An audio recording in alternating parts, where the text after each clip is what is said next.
It's 20 minutes past 6 here on Morning Live. Thanks so very much for tuning into the program. Now, very important few days in the run-up to the elective conference that will be taking place at Nasrec. That's just in the south of Johannesburg. And we are going to be giving you rolling coverage from the moment it begins until it ends. And, of course, that run-up as well. We'll be focusing very much so on the next 2 days here on Morning Live. You should start seeing some of the people come through today to start registering. But I think really the action will start tomorrow. And you'll see lots of delegates arriving there tomorrow.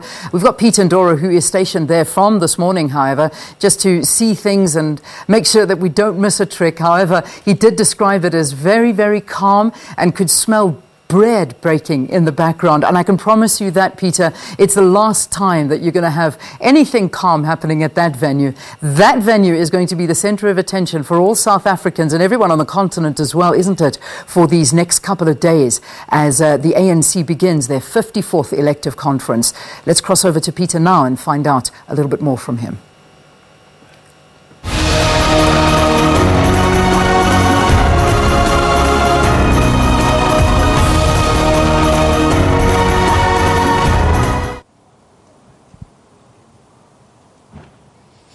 A very good morning to you once again, Leanne. Yes, it's still very calm here, and you know, this sort of calm before the storm, I guess you can say. But yeah, from tomorrow particularly, I've got a feeling that there'll be a hive of activity in this part of the world. Nasrec, just south of Johannesburg, not too far from where people experience the Rand show each Easter.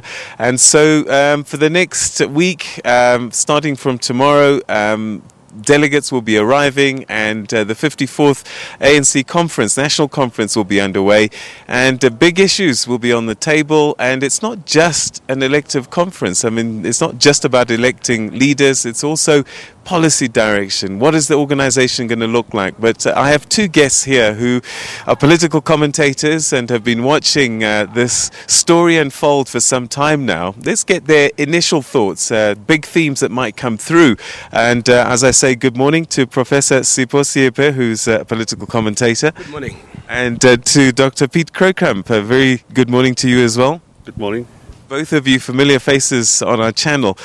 So, you know, the countdown is here. We've seen a race that has been bruising at times in terms of elections, but it's about a lot of things, isn't it? Yeah, I think one thing we should say, which has been positive, is that there was a campaigning, and that is a policy shift that has happened in practice, because normally the ANC does not present candidates to campaign. And I think right now we have a sense that there are two candidates who are contending, at least for the position. And we also have a sense of where they stand on issues. I mean, they may not have been so clear, but you could actually say, when you look at the ANC policy, who is more pro-business, who is less pro-business, who is supported by whom and all that. So that has been interesting and has been actually positive to allow the contenders to speak.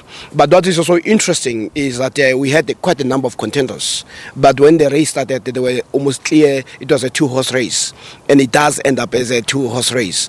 And I think the branches have actually indicated their preference. What will be interesting beyond the branches is really what would the delegates say, because you can have a branch that has one delegate, you can have a branch that has 3 or 4 delegates depending on the size. So what people have done, they've done number crunching, and that's why they say this race is very close. You cannot actually predict. It depends what happens. But at the same time, we've seen, you say, bruising. Yes, it has been very bad, because elsewhere it has been more personal. We'll talk a little bit more about that, but just to remind our viewers, a lot more goes on just electing leaders. Yes, I think the important thing for me is the, let's call it, organizational renewal of the ANC, because as it is, the ANC is not in a very good shape. I think the party is very, very unhappy with itself, and it starts with perhaps the organization and the structure of the party. So they want to broaden the structure, they want to include the deputies, a number of deputies, and I think it reflects something of the instabilities within the party over the past few years.